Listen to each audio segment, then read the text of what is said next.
Hello, everybody. Hi, my name is John Chiturio. I'm the Performing Arts Director, and we're going to do a little pre-show interview, conversation with the artist. It's one of the things we do from time to time. So at this time, I'd like to introduce our interviewer, Dan Bilawsky, and tonight's performers, the Danny Green Trio. So please welcome. This will be about a 15-minute, and we'll have a little Q&A right at the end. So please welcome.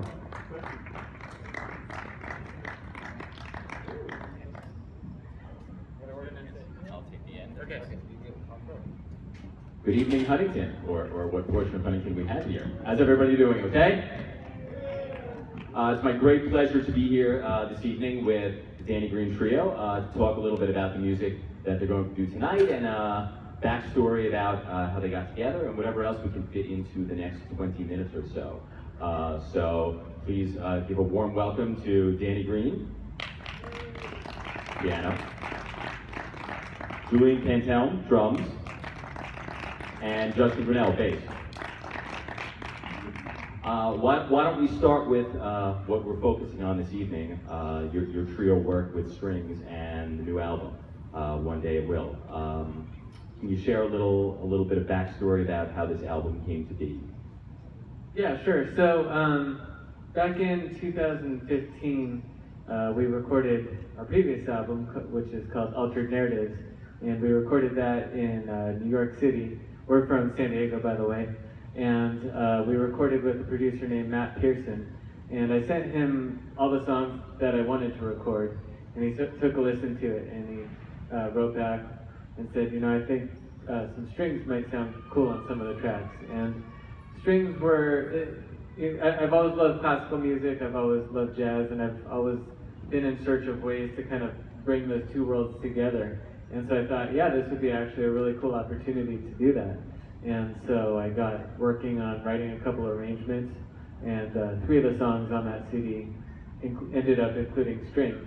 A couple months later, when the CD was ready, we started touring it, and we did our first show in Brooklyn at the Shapeshifter Lab, and I hired a string quartet to play with us, and thought it would be kind of a waste of money and time to just have them come out to play 3 songs. And so I started writing some more. And then I got some shows back home in San Diego and kept writing. And eventually I had enough music to record this new album, which became One Day It Will. Right. Now, as far as I know, and what we were discussing back there in the green room before we came out here, you guys have been a working unit. For those who don't know, a working unit, sometimes you may buy an album and see these great musicians on there, but they may just be a group of people who met in the studio and recorded, and that was it. But when we're talking about a working band or a working unit, it means that they play together regularly. So you guys have been a working unit for about 8 years? Yeah, we got together as a trio in 2010. Justin and I started playing in 2007, and we went through a couple different drummers. And then in 2010, I was doing a rehearsal with Julian for another band, and we connected very quickly, and I pulled him into the trio, and so it's been a trio ever since. Okay, so you were together for a while as a trio, and then you incorporated strings. Now, did that change your approach in terms of playing and communicating with each other? Feel free to chime in, anybody here. Yeah, why don't you guys start? Okay, well, a little bit, not so much. I mean, we have to be, constantly attentive to what the strings are doing, and I think we all know the arrangements well enough to know, anticipate what they're going to do. But I think we just have to play in mind. We're always working with different string players everywhere we go, so we don't want to kind of take the music too far out from what it is. But still, there's all the interaction that we would normally do. The solo sections still pretty much take the same shapes. But again, we're just kind of aware that the string players are reading the music, and so we try to kind of plan out how many times we'll repeat specific sections and things like that. Yeah, I mean, sonically or just sound-wise, as a drummer, it definitely affects the way I, play the cymbals or just the dynamics of things, because as Danny said, as a trio, we can kind of stretch out and explore different parts of the music, as opposed to when we're playing with strings and there's these written parts, we have to be sensitive to that in a different way and kind of support that and figure out a way to bring that out.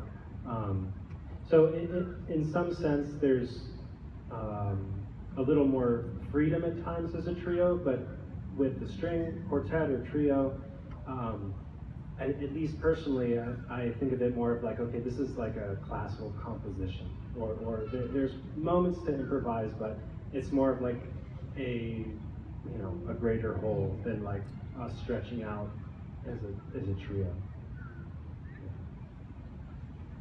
I don't have anything to add. That's okay. Yeah, that's okay. I'm still thinking about it. I think it's a nice segue, what you were saying about playing with different pickup string quartets everywhere. So from what I understand, as you're touring right now in different cities, and from what you shared, again, backstage before, you're sort of finding out in advance where there might be a group of string players that you can connect with and coordinating that.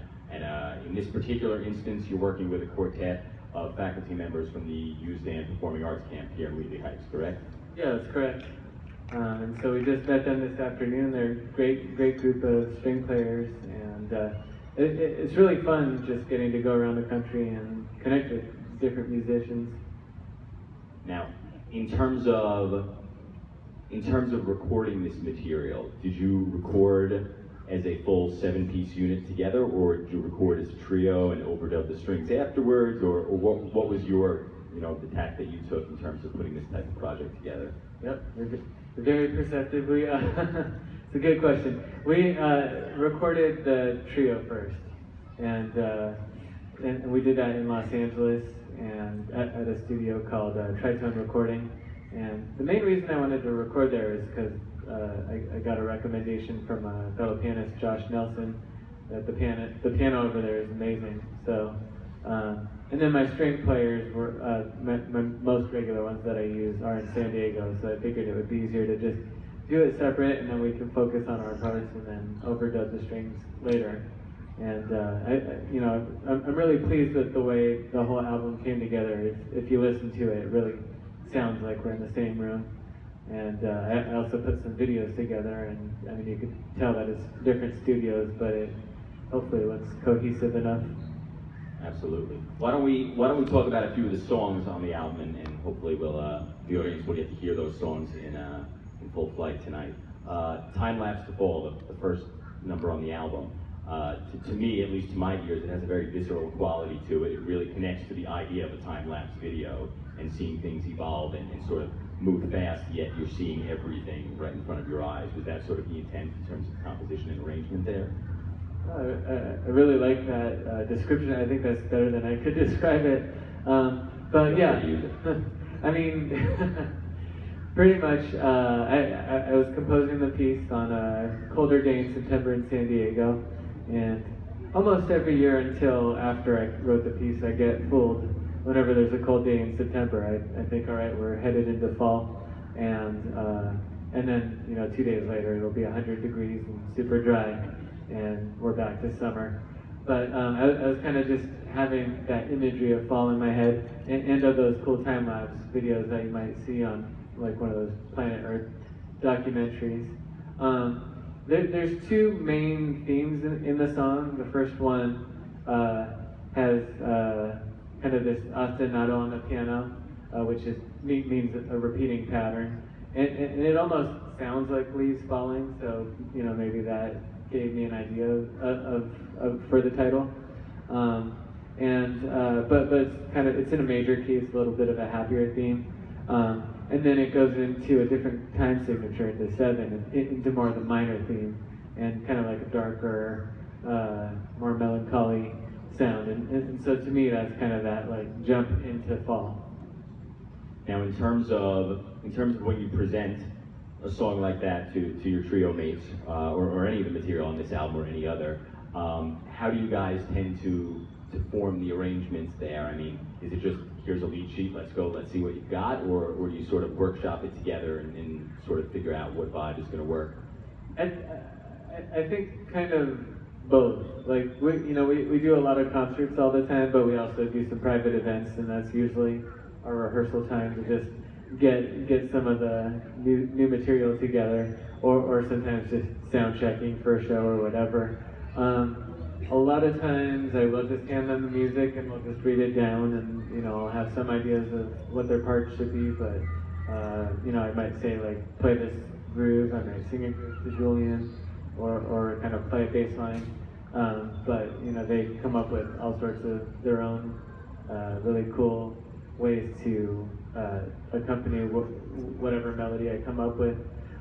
Some of the newer ones, like I think Time Lapse to Fall, which is a very involved piece, actually went to the extent of writing out, like I work on a program called Sibelius, which is a music notation software, and so I can notate, all the piano part, the bass part, the drum part, and that allowed me to just kind of give them a scratch recording of this is what I'm thinking. But from there, I mean, they take it and go way beyond what I give them. So maybe you guys can talk about how you approach. Yeah, I mean, with a lot of Danny's music, for me, it usually paints a picture, and if the title has a certain meaning or motif behind it, I'll usually try to visualize that idea, and that in a weird way kind of influences the way we play. Like Time Lapse to Fall, we were talking about this earlier. I'm thinking about a time lapse video, and it's kind of this double time sort of feel that opens up into a, I don't know, kind of ethereal, like nature sort of sound. So that plays a big role in like just concepts for coming up with parts and just kind of approaching Danny's composition. I was just going to add that when Danny hands me a piece of music, I have a lot of fun kind of figuring out what to do, because it's always a mix of like sections where there's really specific things for me to play. There's sections where it's kind of vague. He basically just gives me like what we call chord symbols, which kind of like guides the general chord progression, but I get to make up my own bass line. And then there's solo sections where I know all three of us are kind of improvising at the same time, and that can go lots of different places. So I think in general, and even though he's maybe more specific in some places, I think in a lot of ways Danny is also very open to me and Julian kind of shaping those or interpreting those in our own way as well. I mean, even though it may look like a specific note, there's a lot of things that we'll do to that note or whatever and kind of make it our own. And then, like I said, in the improvised sections, I think those sections are helpful for us to really make the tune new every time, that we can try to find a different way to tell the story that night, or if we're in a new city, we get a different vibe from every new place we visit. It's going to affect the way that we play the music. Just to add one other thing, a lot of times I kind of take for granted what they do because they do it so well. And as we were getting ready to record the new album, One Day It Will, we did several rehearsals, and that's where I really got to hear a lot more of their thought process. Even dealing with like, there's a piece called Down and Out, which we'll be opening up the concert with. And something as simple as like them talking about should we hit the downbeat on the groove or anticipate it on the end of 4. And these are things that like I'm just thinking it's a funk groove, but like that's their part and that's what they do. And so I think so much thought goes into even like the simplest sections. Now, how have you, before I circle back to some other songs on the album, how have you seen this trio evolve over the course of its life, to get to the point where you're at now? I was familiar with your 2 most recent albums, but you sent me 1,000 Ways Home, and I first heard that earlier this week. Listening to it, obviously stylistically it's in a different place. You have a lot of guests, it's a lot of Brazilian music. But you can also just hear sort of a I hear almost a relaxation in the sound of the trio, you know, from that point to this point. But how would you define the way the group has evolved? Yeah, again, I think you're right on with that. We did come out of, like, you know, there was actually an album before that which was with a different drummer, which even had more Brazilian music. So at that point I was listening to a ton of Brazilian music, and I'd say we were playing half of my music, but I'd also arranged pieces off of recordings by artists like Jovino Santos Neto, Chico Pinheiro, and just a Trio Corrente, just a whole host of Brazilian groups, and, you know, as well as some stuff by Chick Corea, and I forget what some of the other ones were. But I think kind of going through that process was like a really good growing experience for us. Just learning how to deal with long form compositions and how to be tight as a band, but also how to find some sort of freedom. So yeah, A Thousand Ways Home, a lot of Brazilian music on there, and a lot of special guests. The next one was After the Calm. That was strictly trio, and again, that had a lot of Brazilian influence on it. And that session, I'm very pleased with how it all came out, but it was really a rough session, just going through all these really tricky melodies and getting it right. And so we had to do a lot of takes. And I think at that point, I really made a conscious decision to write easier music, but not necessarily easy for the sake of being easy, but just music that served in a way that we could improvise more. It served the improvisation more than the improvisation being an afterthought to the composition. So I wanted to write music where we could just stretch out and breathe more.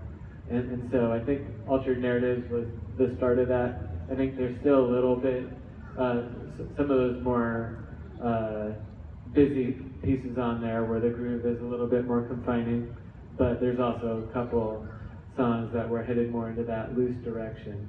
And you know, just playing concerts, like I have so much more fun now just when we're improvising and stretching out on it. So I think that's generally, at least from my perspective, the direction.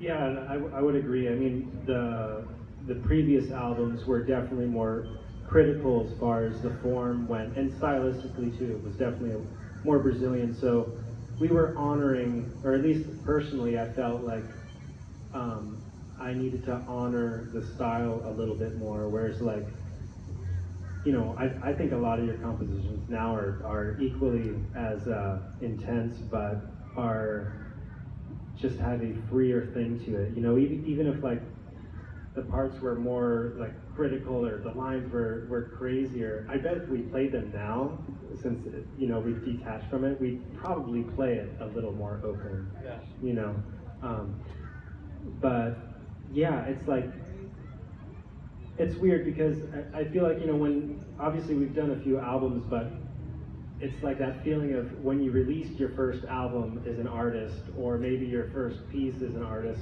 you know, painting or something like that. You want to like give everybody, you know, all you got, or like show kind of what you can do, and then you kind of grow into yourself as a group or personally, and I think that's kind of where it's gone. We're like, oh, we should be critical. We wouldn't do this Brazilian stuff and like hit this stuff really hard, or just show our influences, and now there's a little more freedom in it all.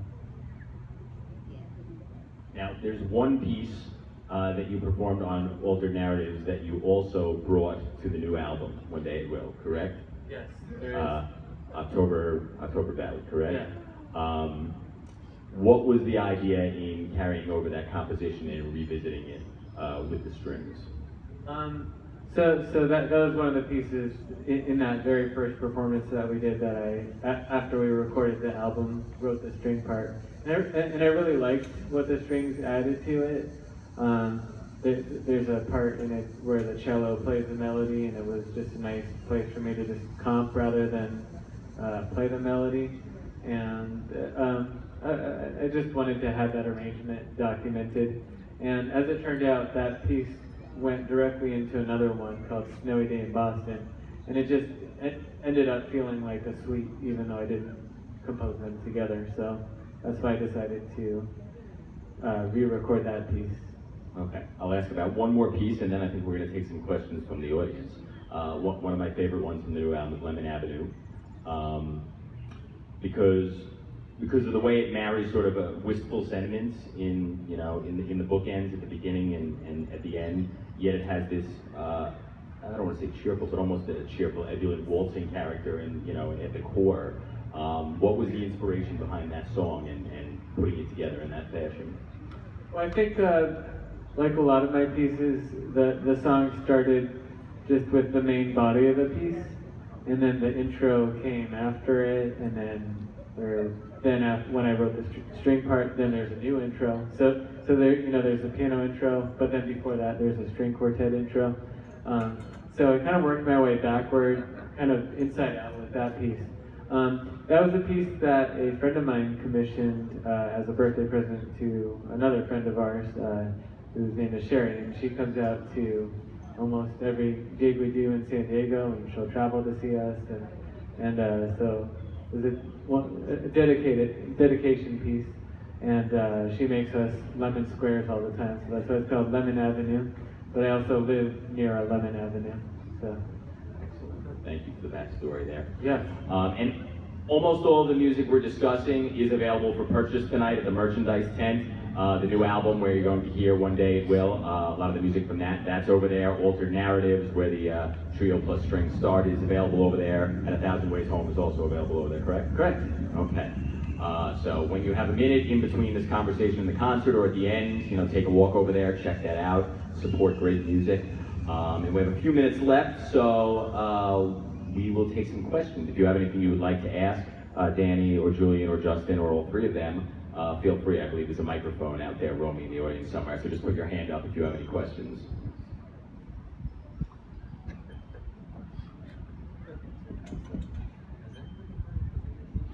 How you doing?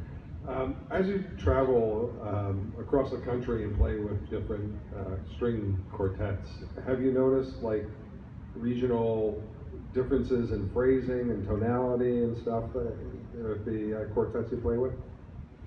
I don't, yeah, that's a really good question. I can't say I've noticed really much of a difference. I mean, there's differences from one group to another. Just in, like some of them have more experience playing with bands than others, but most of them do have, a decent amount of experience playing in bands outside of, playing in orchestral or classical situations. It's usually like very, we usually meet the day of the show, do a quick rehearsal and do the show, and usually with the sound and everything, it's hard for me to really like hear all of the nuances. So I don't think I could give a very honest answer to that one, but I'll have to think about that some more. Any other questions out there?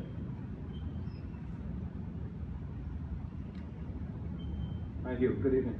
To Julian, the drummer, when you play the same song week after week after week after week, how much of the exact music is repeated? Is it 90%, 99%, or do you take some liberty from week to week on your drum parts? Danny is just like, he gets on me super hard if I do anything different. So I have to play it exactly the same every night. No, I'm totally kidding. So most of this stuff, like, it's really composed, and especially the string parts. So when we're playing with the string quartet or trio, I tend to play things more in the same realm, but for the most part, he gives us the liberty, and Justin too, to improvise a lot, as long as it doesn't get too out, or it doesn't like dislodge the string section, depending on our synergy or whatever, or the sound. But when we play trio, I think it's a little more liberal as far as improvising goes.